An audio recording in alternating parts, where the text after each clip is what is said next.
pulling out today. That's what she said. Or he said. One of them. It's a little cold, so making coffee early.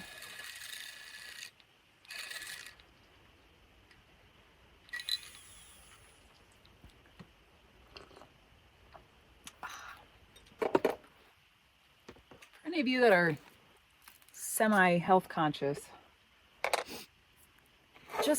I'm an N of 1. However, I'm noticing that goat milk does not last as long as milk, cow milk. So I don't know if that's a preservative thing, but if you're not drinking goat milk, maybe drink goat milk. There's probably less stuff in it than milk. But again, maybe I'm wrong.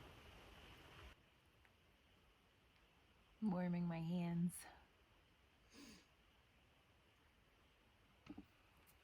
Good morning. I figured I hardly ever do a video off the back of my car, so let's do one. So in today's video, I wanted to talk about triggers. Triggers, you say? Yes.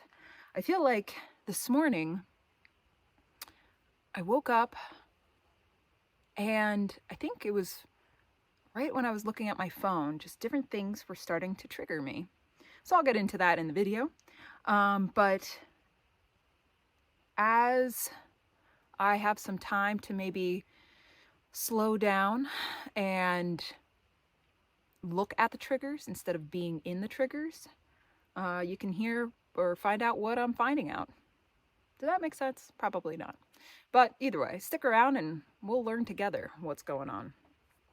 If you like my videos, you like my content, you like what I'm putting out there, click subscribe, and comment below. Love your guys' comments. I feel like, one, they keep me going, and two, I feel like I kind of get some inspiration from you guys as to what to do next, where to go.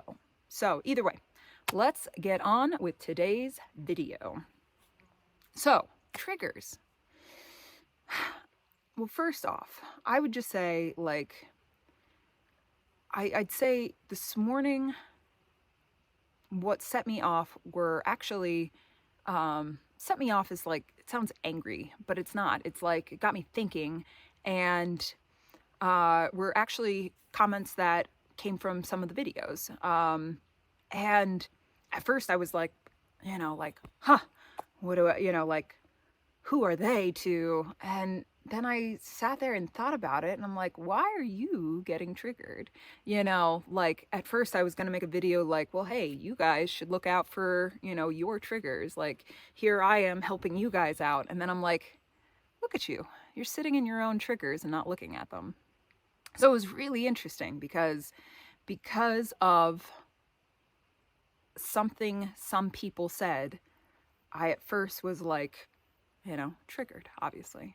But I didn't see it as such. It was like me playing, I'll call it the guru or something, where I'm like, how can I help this person through? What can I say to, and I'm like, all right, at some point I just started realizing that there was still like this heated sense within me of like, why am I still ruminating on something that these people said? And that's when I realized, that I'm sitting in my own triggers, and I can try to logic it as much as possible, because that's maybe my safety mechanism, is like understanding instead of feeling this trigger. And I know you're saying, well, why are you making a video then if you don't want to logic it? Great question, future subscriber. I don't know. I think this is just kind of like how I process now. I've always been a big journaler. Yeah. And so now I make videos. So either way, it was like I had been told before by somebody, and not me specifically, but I heard a quote once that was, let the triggers be your guide. And I giggled at that because this person was saying it was like this huge Zoom meeting.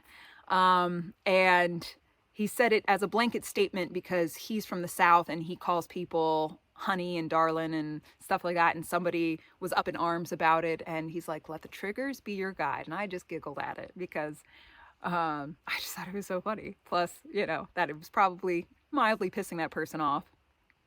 And then today it's like, oh shit, it's coming up for me too.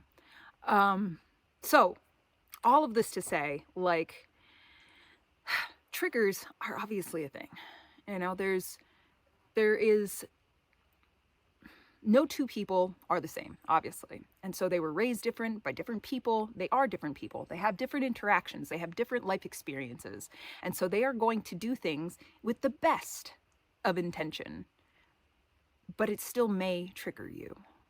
And vice versa. You may do something without thinking it's going to trigger somebody, and it will. And all of that to say, it's awareness. One, awareness on your part. I'm not saying to change, the people that commented these things. And I have other people that do the same thing in real life, and it triggers me, but it's like one of those things where I keep it to myself. But it's with awareness that you're just like, why is that triggering me? Because with awareness is how you can make changes.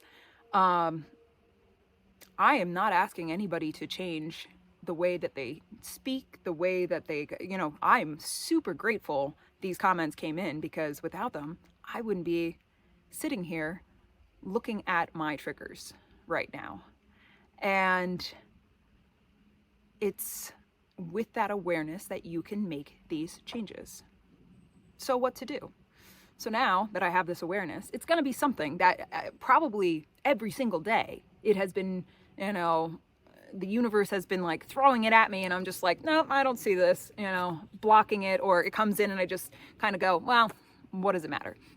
And now it's like, okay, now you get to see in how many places every single day it kind of comes up, and you get to sit with that feeling of that trigger and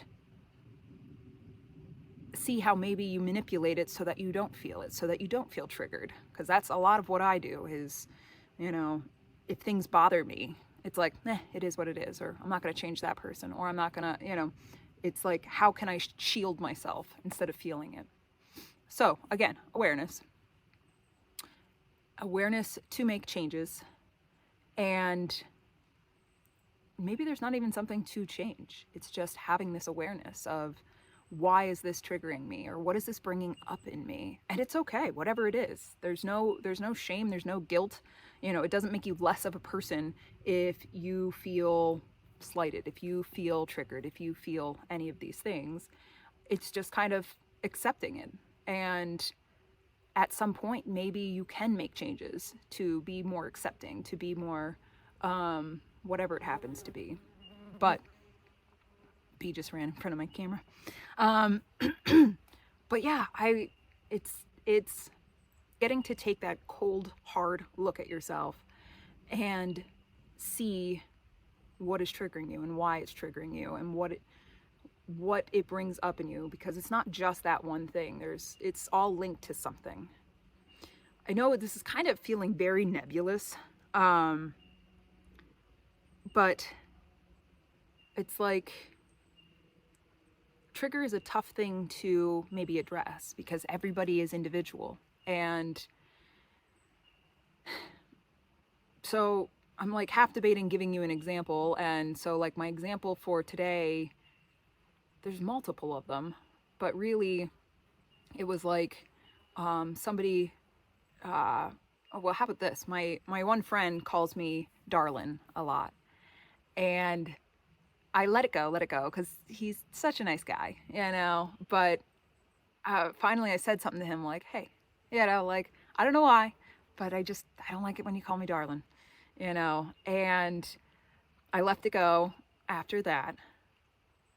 And then it keeps coming up, and it's like one of these things where if you don't really get to address it within yourself, and not just like say to him, hey, don't call that to me anymore. It's like, it's almost like you're putting yourself in, what did I call it the other day? Anyway, basically you are protecting yourself, by you're insulating yourself from feeling these things. So by having him not call me that, it's still in there. That seed of whatever it is still in there, wanting to be addressed. But I'm only going to hang out with the people that don't call me that, that don't say that to me. And when they do, I'd be like, hey, by the way, instead of like looking at it and going, huh, why does that bother me? It's a word. Darling is a word. Sweetheart is a word. Honey is a word. But, like in my heart or something, it's almost like demeaning, even though it's not. It's a word. So I get to look at that. And I get to sit with that and see, why does that bother me, instead of insulating myself from it and not being with the people who and yes, that's a thing too. Like, you don't want to just sit around and sit in a pit of snakes, just because you're going to spite yourself. Hey, I have a fear, so I'm just going to sit right here in, it's like taking that step and like, okay, let's just look at it from a safe distance. Not surrounding myself with a bunch of people that call me sweetheart and darling and honey, and, so that I just get triggered all the time. You don't want that. You don't want that hyperactivity. But on the other hand, it's also like not protecting yourself all the time and making sure you're super isolated and super insulated is the word I was looking for, but isolated works too, so that you can actually grow and heal. Because you can't when you're insulated. When you put on all these protective layers so that you don't feel triggered ever, you're not growing. You're just comfortable. I've said it before in previous videos about, moving into my car and such. But it's like, when you are super safe, super comfortable, no growth happens. Growth happens in the unknown. And insulating yourself isn't going to allow that. Protecting yourself isn't going to allow that. So once again, find balance of, dipping your toe into the trigger pool and not doing a cannonball. And yeah, just being aware.